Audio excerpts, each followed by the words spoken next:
Welcome back once again in our today's training session, and today I am here to clarify your one doubt. So here we all are aware that how much written sample quantity we should withdraw, right? Everybody will have the answer that the written sample quantity will be 2 times the analysis, right? Yes or no? So that is what we are going to clear today. So my name is Jitendra Kumar Shah. I am a CGMP compliance consultant, trainer and auditor from NADA plus GHP compliance services, and today we will clear about the doubt of quantity of the written sample. So this is the 21 CFR guideline and it is up to date on 8th of November 2024 as on date, right? So this is an updated guideline. It is a Code of Federal Regulation, Electronic Code of Federal Regulations, ECFR. Okay. So now let us see the basic GMP requirement, 21 CFR Part 211. Correct?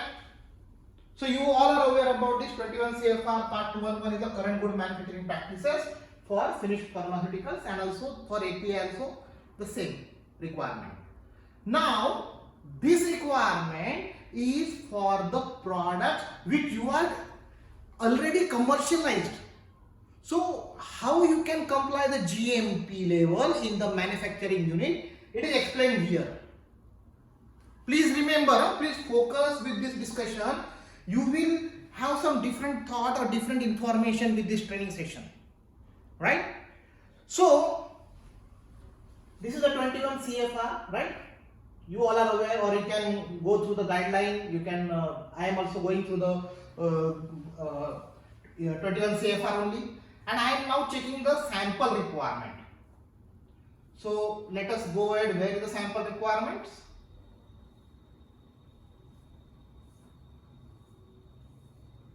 So the samples. The sample requirement is, it is below. Let us go ahead.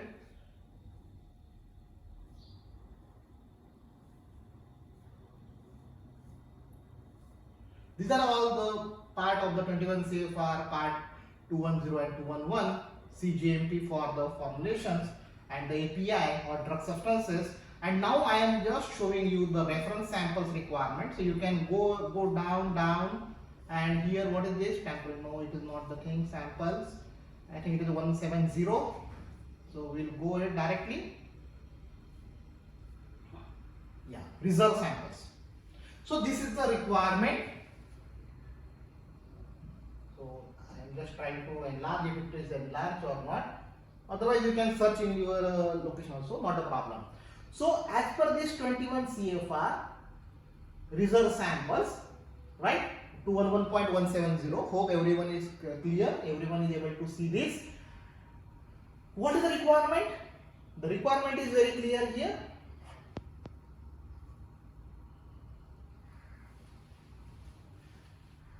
The reserve sample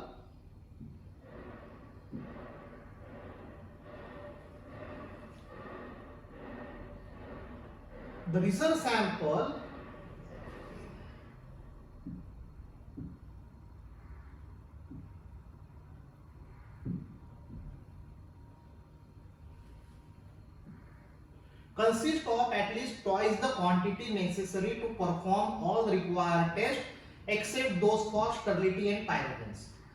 Everyone is aware about this guideline and most of the companies are following this. But my dear friend, again I am making you clear that this requirement, whatever is there,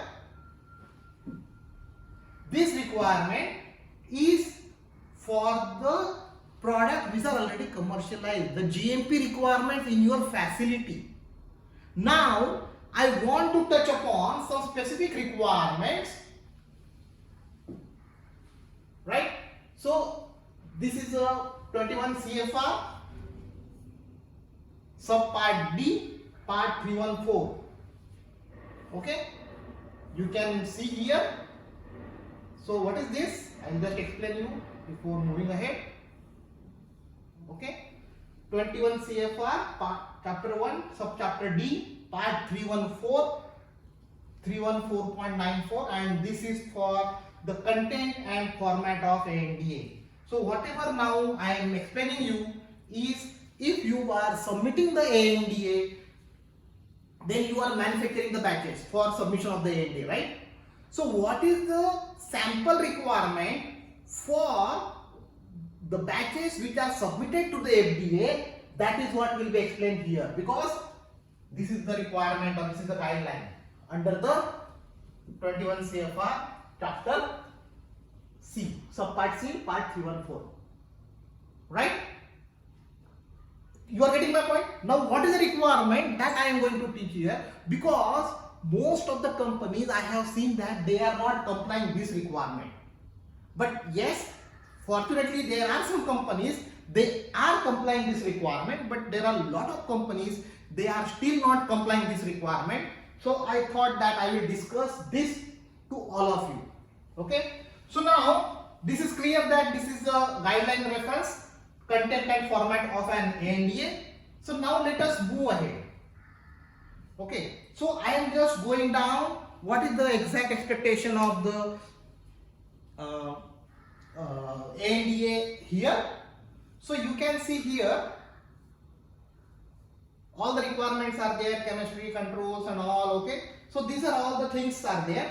Here the main requirement is samples, right? You can see here samples.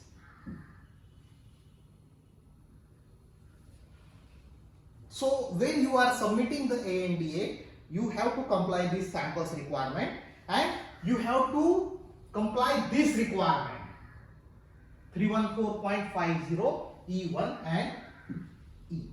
So what is this requirement? Let us click here. So I just click and I got this information. It is a same. Please remember. So here the requirements is something different. Many companies are not still following. So I thought, please read this. For representative samples of the following, each sample in sufficient quantity to perform FDA, to permit FDA to perform 3 times each test described in NDA to determine whether the drug substance and drug product meet the specification given in the NDA. So this is a requirement for NDA, but the same reference is given in the Abbreviated New Drug Application, means ANDA. So when you are submitting any ANDA, you are likely to comply this requirement. So what does this mean? This means for representative samples to permit 3 complete analysis equivalent to 12 times. So the drug product proposed for marketing. So whatever the drug product you are proposing for marketing, the 12 times sample should be written. But anyway, you are having a lot of quantity of a drug product, so there is no any much problem in the compliance point of view. But the drug substance used in the drug product from which the samples of the drug product were taken means what? Means the API or the drug substance which is used for manufacturing of the ANDA batches, the reference samples also should be 12 times. Again, this is, I am not telling, this is exactly guideline and I am just displaying this guideline, my dear friend. Please refer this guideline and understand in detail. Many companies already started withdrawing 12 times samples for ANDA batches, 12 times samples for API as well as the finished product. But finished product there is no much risk because you have already the maximum packed product in your warehouse, so no issue, you already have the samples. But the main point is here about API. Many companies are not complying this requirement, and so I am just presenting this requirement to make you aware that you have to withdraw 12 times full analysis, means 4 representative samples of the following. Each sample in sufficient quantity to permit FDA to perform 3 times each test in the NDA to determine whether the drug substance and drug product meet the specifications given in the NDA. So 4 representative samples into 3, so 12 times. Here there is no any clause of other than microanalysis and all, nothing is given. So a complete analysis as per the submitted specification. So FDA should able to perform the complete analysis as per the submitted specification. So how much? 4 representative samples in 3 times. So 12 times. It is very clear requirement, right? Now, so here one point is clear here. One point is clear that if you are just manufacturing the commercial batches, you submitted the ANDA and you are manufacturing the normal commercial batches, then definitely you need to comply the 21 CFR part 211. You can see here. And if you are so in that case, part 211, you need to have a duplicate analysis, 2 times analysis, sample equivalent to 2 times analysis is sufficient, right? But here you can see here you need to withdraw the samples of API as well as finished product equivalent to the 12 times analysis. This is all clarified here. And one more aspect is, this is the subchapter D, part 320. So basically this is for the bioequivalence. Okay. Just a minute, I am just showing you the guideline first.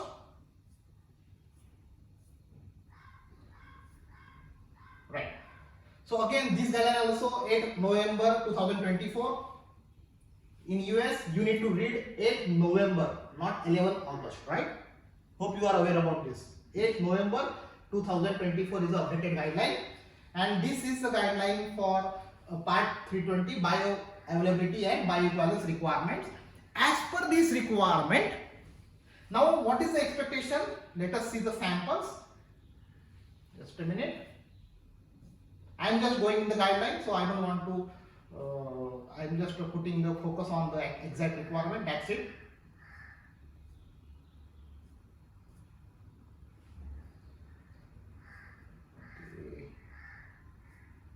Just be with me because this is something different, so I thought that let us share this information to all of you. And yeah, here are the retention sample of bioavailability samples 320.38. I am presenting the exact guideline. Okay, you can also refer the guideline at your end. So here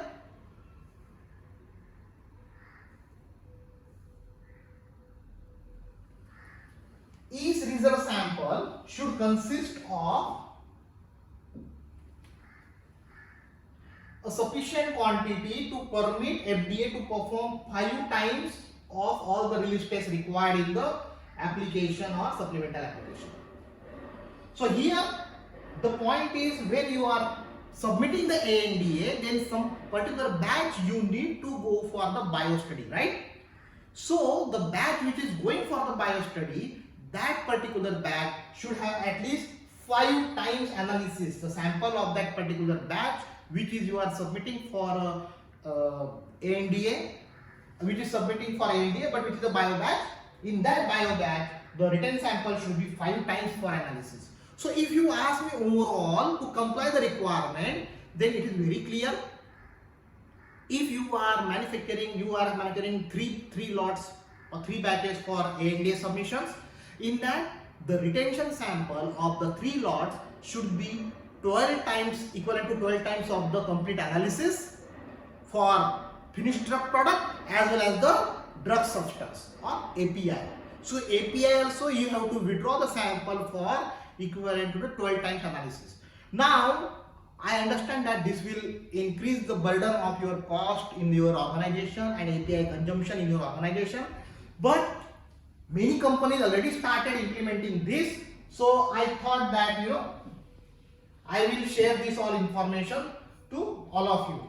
So hope this is clear to all of you. If you have any questions, you can put in the comment section, or if you have any second thought or some different thought, you can definitely be in touch with me. You can put in the comments. Okay. Thank you so much, and please like this information if you really understood and really worthy for compliance point of view. Thank you so much, and ensure all-time compliance. Thank you so much.